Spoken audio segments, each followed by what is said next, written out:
જેથી ફટાફટ તૈયાર થઈ જતી હશે. સ્ટાર્ટ કરીએ તો? શ્યોર. સૌથી પહેલા તો જે આપણે મગ છે એને સ્ટફ કરવાના છે.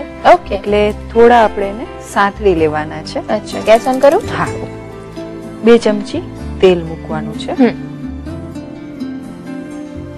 તેલ સેજ ગરમ થાય એટલે એમાં મગ નાખવાના છે.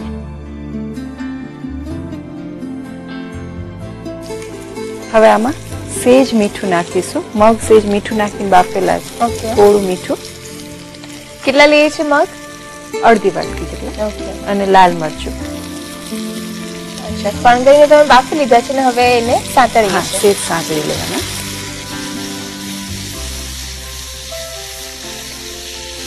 થોડા લાઇટલી મેશ કરી લેવાના. થઈ ગયા છે. એક બોલમાં કાઢી ઓકે, લેવાના. બસ થોડું જ કરીએ છે. હવે આપણે આને બ્રેડ ની અંદર સ્ટફ કરવાનું છે. અચ્છા.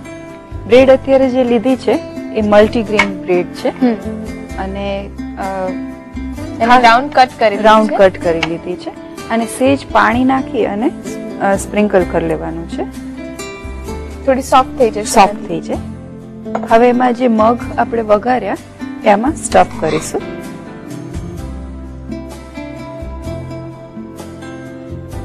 અચ્છા, આ રીતે પ્રેસ કરી દેવાનું છે. સેન્ડવિચ રેડી કરીએ છે.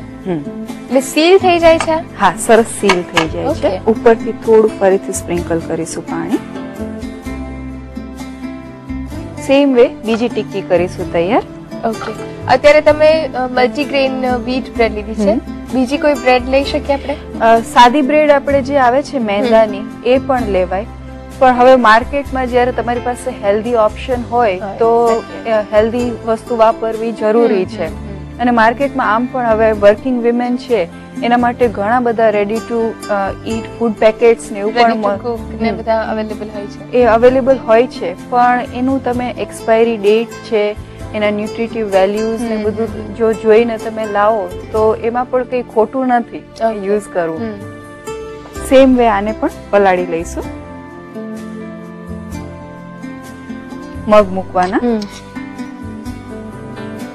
વર્કિંગ વિમેન ને આ બધી વાનગી શીખવાનો પર્પઝ એ છે કે એમનું કામ એન્ડ ઓફ ધ ડે એ લોકોનું ઈઝી થઈ જાય, હેક્ટિક ના રહે. એ લોકોએ બે વસ્તુ સંભાળવાની હોય, એક તો બહારનું જે પોતાનું જે વર્ક કરતા હોય અને ઘરે આવીને ઘર સંભાળવાનું હોય, તો કોઈ એક જગ્યાએ એમને રાહત મળે. કારણ કે હવે વર્લ્ડ પણ એટલું કોમ્પિટિટિવ થઈ ગયું છે કે તમે જયારે બહાર નીકળો છો ત્યારે પણ બધું ચાલુ જ હોય છે. એકદમ કોમ્પિટિશન છે. તમારે જોબમાં બહુ સારું પરફોર્મ કરવું પડે છે. એઝ વેલ ઘરે આવીને પણ બધા કિડ્સ ને સાચવવાનું, ઘર મેનેજ કરવાનું, ત્યાં પણ સારું પરફોર્મ કરવું પડે. એક્ઝેક્ટલી. બે ક્ષેત્ર સંભાળવા ખૂબ જ ડિફિકલ્ટ વસ્તુ છે અને એ મેનેજ કરવું એ પણ ઇટ્સ ક્વાઇટ ડિફિકલ્ટ જોબ. અને એને મેનેજ કરતા કરતા જ જો તમે આ ઘરને પણ અને કિચનને પણ સંભાળો એ બહુ જ મોટી વાત છે. આને આવી રીતે હવે શેલો ફ્રાય કરી લેવાની છે.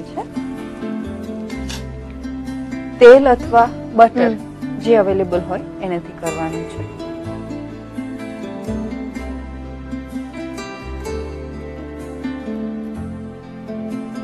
અને ટર્ન કરવાની છે. ઓકે, આ રીતે સરસ કડક શેકી લે છે. થોડું તેલ મૂકીશું. એકદમ સરસ પ્રોપરલી સીલ થઈ ગયું છે.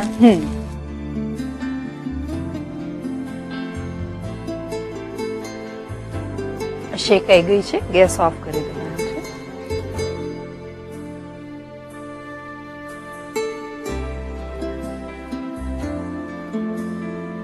ટિક્કી રેડી છે.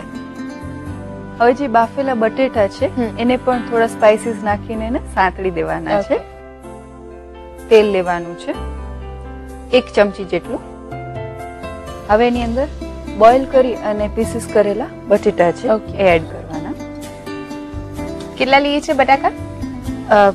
1 નંગ છે. જસ્ટ એને થોડા સાંતળી જ લઈએ છે. ઓકે. અને આની અંદર જે સ્પાઇસીસ થી લઈને જે પ્રોસેસ છે બધું જ આપણે સિમ્પ્લિફાઈ કરી દીધું છે. પ્રોસેસ પણ સિમ્પલ છે અને જે મસાલા છે એ પણ એકદમ બેઝિક લીધા છે. હવે આમાં મસાલો કરવાનો છે. ઓકે. સેજ લાલ મરચું, મીઠું, થોડો સંચળ પાવડર, ચાટ મસાલો અને કોથમીર છે એ આમાં એડ કરી દેવાની, લગભગ 2 ચમચી જેટલી. અને આને પ્રોપરલી મિક્સ કરી લેવાનું છે.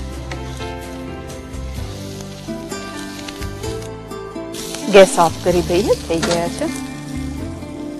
એની બોલમાં ટ્રાન્સફર કરી દઈશું. સર્વ કરીશું. દહીં લીધું છે, એની અંદર સેજ ખાંડ અને મીઠું નાખીને વલોવી લીધું છે. અહીંયા પ્લેટમાં પાથરીશું. પહેલા કેટલું દહીં જોઈશે? 1 કપ જેટલું. ઓકે. હવે જે ટીકી બનાવી છે એ મૂકીશું. હવે જે બટેટા છે એ મૂકીશું એની ઉપર. હવે ઉપરથી થોડું લાલ મરચું અને સંચળ સ્પ્રિંકલ કરીશું.